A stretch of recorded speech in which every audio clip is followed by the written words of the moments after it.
नमस्कार. वैचारिक वाद विवाद हे लोकशाहीला समृद्ध बनवतात, तर नुसतेच वाद समाजाला अस्थिर बनवतात आणि सामाजिक ऐक्याला धोका निर्माण करतात. लोकशाहीमध्ये संविधानिक पदावर बसलेल्या व्यक्तीकडून संविधानिक तत्वांची पायमल्ली होणार नाही याची पुरेपूर काळजी घेणे आवश्यक आहे. तसेच भारतीय संघराज्याला लाभलेल्या उज्ज्वल इतिहासाची चुकीच्या प्रकारे मांडणी होऊन महापुरुषाची बदनामी होईल, त्यांच्या कार्याचे अवमूल्यन होईल आणि त्यातून काहीतरी सामाजिक तेढ निर्माण होईल असे वर्तन टाळले गेले पाहिजे. एखादा प्रांत म्हणजे फक्त भौगोलिक भाग असत नाही, त्यासोबत इतिहास असतो, ऐतिहासिक पराक्रम असतो, सांस्कृतिक सामाजिक साहित्यिक आणि भावनिक नाते असते. असे म्हणतात, जो इतिहास विसरतो तो इतिहास निर्माण करू शकत नाही. तर इतिहास त्याच दृष्टिकोनातून पाहिला गेला पाहिजे. केवळ राजकीय स्वार्थासाठी वेगवेगळे संदर्भ निर्माण करून चुकीचा इतिहास रंगवला जाता कामा नये आणि प्रत्येक महापुरुषाचा आणि त्यांच्या कार्याचा योग्य तो सन्मान राखणे येथील प्रत्येक नागरिकांचे कर्तव्य आहे. तो नागरिक कोणीही असो. प्रशासनाने राज्यकर्त्याने त्याची योग्य ती दखल घेऊन सामाजिक आणि लोकशाहीला बाधक होणार नाही याची खबरदारी घेतली पाहिजे आणि असे करणाऱ्या व्यक्तीवर योग्य ती कारवाई केली पाहिजे. आपण आतापर्यंत समजलाच असाल की सध्याचे राज्यपाल भगतसिंग कोश्यारी यांच्याविषयी बोलत आहोत. तर पाहूया विस्ताराने.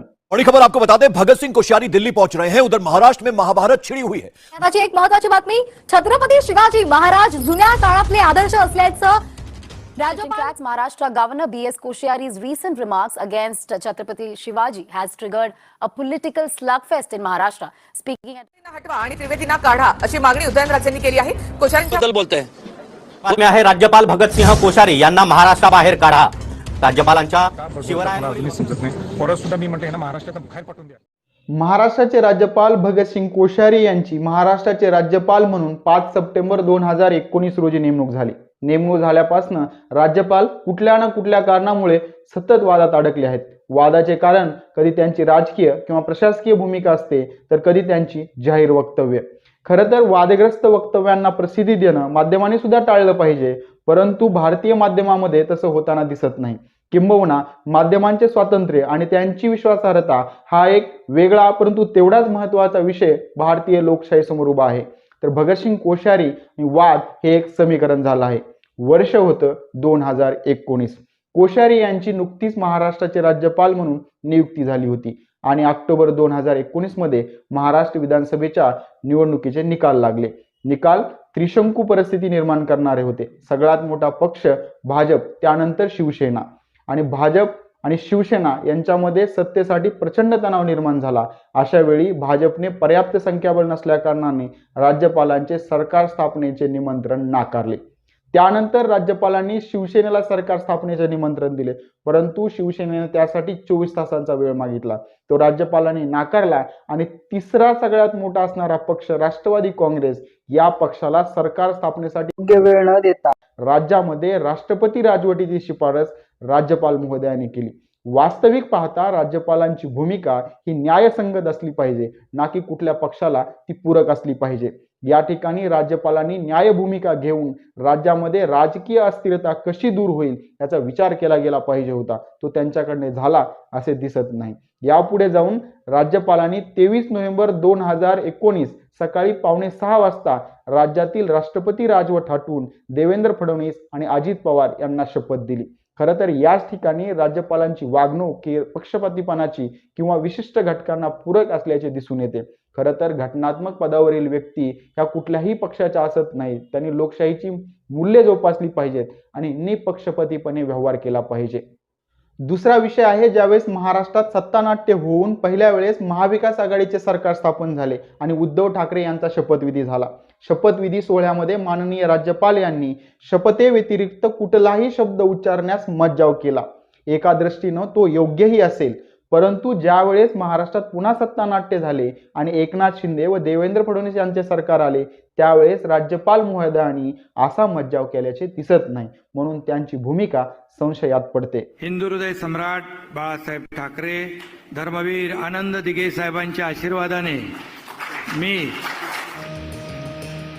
भारतीय संविधानाचे शिल्पकार अभी आगे पीछे कुछ नहीं बोलना. मी मे 2020 देशात राज्यात करोनासारखं महाभयंकर संकट उभा होतं. परिस्थिती अतिशय नाजूक होती. संपूर्ण मानवजात संकटात सापडली आहे अशी असणारी स्थिती होती. उद्धव ठाकरे यांनी मुख्यमंत्री पदाची शपथ घेऊन अवघे 6 महिने झाले होते.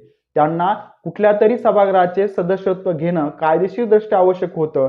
निवडणूक आयोगाने सर्व निवडणुकांना स्थगिती दिली होती. महाराष्ट्राच्या तत्कालीन कॅबिनेटने उद्धव ठाकरे यांना राज्यपाल नियुक्त विधान परिषदेचा सदस्य करावं अशी कॅबिनेट शिफारस सर्वानुमते केली, परंतु राज्यपालांनी ती मान्य केली नाही. शेवटी या विषयात पंतप्रधानांना लक्ष घालावं लागले व 9 विधान परिषदेच्या जागांसाठी निवडणूक आयोगाने निवडणुकीची मान्यता दिली. त्यानंतर उद्धव ठाकरे विधान परिषदेवर निवडून गेले. अशा परिस्थितीमध्ये राज्यात अस्थिर वातावरण निर्माण होऊन त्याचा नैसर्गिक आपत्तीसोबत लढताना काय परिणाम होईल याचा विचार एका संविधानिक पदावर बसलेल्या व्यक्तीनं करणं गरजेचं आहे. वर्ष 2020 मधील आणखी एक विषय महत्त्वाचा. तत्कालीन कॅबिनेटने 12 राज्यपाल नियुक्त विधान परिषदेच्या सदस्यांची नियुक्ती करण्यासाठी राज्यपालांना एक कॅबिनेट शिफारस पाठवली, परंतु राज्यपालांनी गेल्या 2-2.5 वर्षामध्ये त्यावर कुठलाही निर्णय घेतला नाही. परंतु जसेही महाराष्ट्रात सत्तांतर झाले आणि एकनाथ शिंदे व देवेंद्र फडणवीस यांचे सरकार आलं, तसं राज्यपालांनी त्यांना दुसरी यादी पाठवण्याची मान्यता दिली आणि शिंदे व फडणवीस सरकारने ती यादी पाठवली सुद्धा. परंतु सुप्रीम कोर्टाने राज्यपालांना त्यावर निर्णय घेण्यास मज्जाव केला. यातून पुन्हा एकदा सिद्ध होते की राज्यपाल कोणाला तरी पूरक अशी भूमिका घेत आहेत. पुन्हा पुढचा विषय येतो फेब्रुवारी 2019.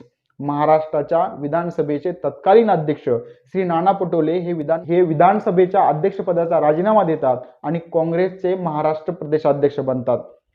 त्यानंतर महाविकास आघाडी राज्यपालांना विधानसभा अध्यक्षाच्या निवडणुकीसाठी परमिशन मागते, परंतु राज्यपाल आवाजवी मतदान घेण्यासाठी महाविकास आघाडीला परमिशन देत नाहीत. याउपर ते सिक्रेट बॅलेट पेपरने मतदान घ्यावे यावर अडून बसतात.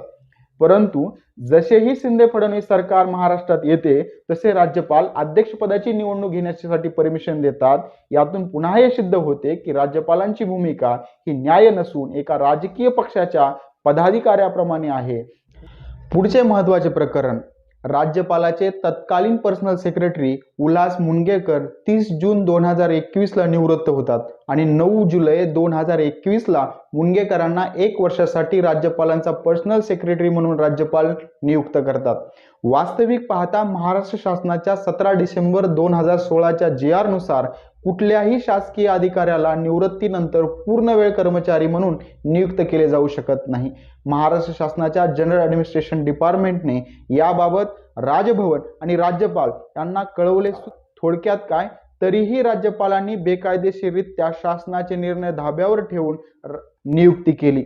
याची समाज माध्यमात वाच्यता सुद्धा झाली. यातनं पुन्हा हे सिद्ध होते की काहीतरी वेगळं चालू आहे, की संविधानिक पदावरील व्यक्ती ह्या शासन नियमाच्या वर असतात असा प्रश्न सर्वसामान्य माणसाच्या मनात निर्माण झाला नाही तर नवलच. वास्तविक पाहता राज्यपालांना आर्टिकल 153 नुसार काही अधिकार प्राप्त आहेत, मात्र त्यांना एक्झिक्युटिव्ह पॉवर देण्यात आलेली नाही. राज्यपाल हे राज्यातील सर्वात मोठे संविधानिक पद आहे, परंतु त्यांना राज्यातील मुख्यमंत्री आणि कॅबिनेट यांच्याच सल्ल्याने राज्यकारभार करावा लागतो. परंतु माननीय राज्यपाल भगतसिंग कोश्यारी यांच्यावर नेहमीच कॉन्स्टिट्यूशनल मर्यादा ओलांडून दुसऱ्याच्या अधिकार क्षेत्रात ढवडाढवड केल्याचा आरोप लागला आहे. त्यांच्यावर एक समांतर सरकार चालवल्याचा सुद्धा आरोप लागला जातो. मग ते मराठवाड्यात जाऊन नांदेडच्या कलेक्टर सोबत रिव्ह्यू मीटिंग घेणं असो, की महाराष्ट्राचे तत्कालीन मुख्य सचिव यांच्यावर आगपाकड करणं असो, किंवा कंगना राणावत आणि अर्णव गोस्वामी यांच्या प्रकरणामध्ये त्यांची भूमिका असो, नेहमीच संशयास्पद राहिली आहे. त्यात त्यांची वक्तव्ये नेहमीच सामाजिक ऐक्याला बाधा पोहोचवणारी आहेत. 30 जुलै 2022 ला मुंबईमधील एका कार्यक्रमामध्ये राज्यपाल महोदयांनी एक वक्तव्य केलं. वक्तव्य होतं की गुजराती आणि राजस्थानी यांना जर मुंबई आणि ठाणेमधून काढून टाकले तर इथे पैसा उरणार नाही. खरं तर हे वक्तव्य म्हणजे महाराष्ट्र आणि मराठी माणसांना कमी लेखण्याचा प्रकार आहे. वास्तविक पाहता मुंबई ही देशाची आर्थिक राजधानी आहे आणि मुंबईच्या विकासामध्ये प्रत्येक समाजाचे योगदान आहे, किंबहुना इथल्या मराठी समाजाचा जास्त योगदान आहे. आपण जर आकडेवारीमध्ये याचा विचार करायचं झालं तर महाराष्ट्र देशामध्ये सर्वात जास्त इन्कम टॅक्स पे करणारं राज्य आहे. महाराष्ट्र देशामध्ये सर्वात जास्त GST पेड करणारं राज्य आहे. महाराष्ट्र देशामधील सर्वात मोठी इकॉनॉमी आहे. जर समजा गुजराती आणि राजस्थानी समाजामुळे मुंबई आणि महाराष्ट्रामध्ये पैसा आहे, तर मग गुजरात आणि राजस्थान या लिस्टमध्ये एवढे मागे का? याचाच अर्थ महाराष्ट्रामध्ये असणारी सुबत्ता कुठल्या एका समाजामुळे नसून महाराष्ट्रामध्ये असणाऱ्या political, economical, social, technological, environmental आणि लॉ अँड ऑर्डरमुळे आहे. महाराष्ट्रामध्ये असणारी एक प्रोग्रेसिव्ह विचारसरणी याला कारणीभूत आहे, ना की कुठला समाज, ना की कुठला राजकीय पक्ष. हे सर्व एवढ्या मोठ्या पदावर काम करणाऱ्या राज्यपाल महोदयांना माहीत असायला हवे आणि आपल्या स्टेटमेंटमधून सामाजिक वितुष्ट निर्माण होणार नाही याचे भान असायला हवे. प्रत्येक ठिकाणी सामाजिक ध्रुवीकरण आणि राजकीय फायद्यांचाच विचार होणार असेल तर मग माणूस म्हणून आणि समाज म्हणून 21व्या शतकात आपण जगासोबत कशी स्पर्धा करू शकू हा एक मोठा प्रश्न आहे. देशाच्या प्रत्येक भागात प्रगती झाली पाहिजे, देशातील प्रत्येक राज्य सुधारली पाहिजेत, परंतु ज्या राज्यांनी आतापर्यंत या क्षेत्रामध्ये प्रगती साधली आणि देशाच्या आर्थिक जडणघडणीमध्ये मोठा वाटा उचलला त्यांना त्याचे क्रेडिट भेटलेच पाहिजे. 27 फेब्रुवारी 2022ला औरंगाबाद येथे बोलताना राज्यपाल महोदयांनी पुन्हा एक वादग्रस्त वक्तव्य केलं. वक्तव्य असं होतं की समर्थ रामदास नसते तर छत्रपती शिवरायांना कोण ओळखलं असतं. खरं तर आपण ज्या राज्याचे राज्यपाल आहात त्या राज्याचा इतिहास आपणाला माहीत असायला हवा. महाराष्ट्रातीलच नव्हे तर देशातील जनतेला छत्रपती शिवराय हे आराध्य दैवत आहेत आणि त्यांच्याविषयी आपण बोलत असताना काही ऐतिहासिक संदर्भ नसताना राज्यपाल पदावरील व्यक्तींनी असे स्टेटमेंट करणं पूर्णतः चुकीचे आहे. खरं तर हा वाद महाराष्ट्रामध्ये फार पूर्वीपासून चालत आलेला आहे. याची माहिती राज्यपाल महोदयांना असायला हवी. छत्रपती शिवरायांचे समर्थ रामदास हे गुरु होते असे कुठलेही ऐतिहासिक संदर्भ किंवा ऐतिहासिक पुरावे आजपर्यंत मिळालेले नाहीत. तरीही राज्यपाल असं वक्तव्य करत असतील तर याचा अर्थ काहीतरी वेगळा होतो. समर्थ रामदासांनी छत्रपती शिवरायाविषयी खूप चांगले लिखाण केले आहे. याचा अर्थ छत्रपती शिवराय आणि समर्थ रामदास गुरु शिष्य होते असा होत नाही. छत्रपती शिवरायांचे गुरु म्हणजे माँसाहेब जिजाऊ साहेब. खरं तर मुंबई हायकोर्टाच्या औरंगाबाद खंडपीठाने यावर एक निकालही दिलेला आहे की समर्थ रामदास हे छत्रपती शिवरायांचे गुरु होते असे कुठलेही ऐतिहासिक पुरावे मिळत नाहीत. तात्पर्य या उपरही आपण असे स्टेटमेंट करत असाल तर आपला उद्देश तपासून पाहण्यासारखा आहे. 19 नोव्हेंबर 2022 राज्यपाल महोदयांनी पुन्हा एक वादग्रस्त वक्तव्य केलं. ते वक्तव्य होतं, शिवाजी महाराज हे तर जुन्या काळातील आदर्श आहेत. महोदय, ज्या छत्रपतींना भारतीय नौदलाचे संस्थापक मानलं जातं, ज्या छत्रपतींच्या मॅनेजमेंटचे धडे 21व्या शतकात शिकवले जातात, छत्रपतींच्या चारित्र्यांचे पोवाडे गेली 400 वर्ष महाराष्ट्रात गायले जातात, ज्या छत्रपतींच्या राज्यकारभारात अष्टप्रधान मंडळाच्या रूपाने लोकशाही अस्तित्वात होती, ज्या छत्रपतींना 400 वर्षानंतर सुद्धा महाराष्ट्रातील प्रत्येक घरातील देवाऱ्यात पुजलं जातं, ज्या छत्रपतींच्या युद्धनीतीचे जगभरात धडे गिरवले जातात, ज्या छत्रपतींनी स्वराज्याचा विचार महाराष्ट्र आणि देशाच्या भूमीत पेरला, ते छत्रपती व त्यांचे विचार, त्यांचे आदर्श जुने कसे हा सर्वात मोठा प्रश्न आहे. 12 ऑक्टोबर 2020 राज्यपालांनी तत्कालीन मुख्यमंत्री उद्धव ठाकरे यांना एक पत्र लिहिलं होतं. ते पत्र होतं कोविड पिरियडमध्ये महाराष्ट्रातील मंदिरे उघडण्याबाबत. त्या पत्रामध्ये राज्यपाल उद्धव ठाकरेंना विचारतात, तुम्ही हिंदुत्व सोडले आहे का आणि सेक्युलर झाला आहात का? एक संविधानिक पदावरील माणसाने अशी भूमिका घेणे ही घटनेतील प्रस्तावनेची पायमल्ली आहे.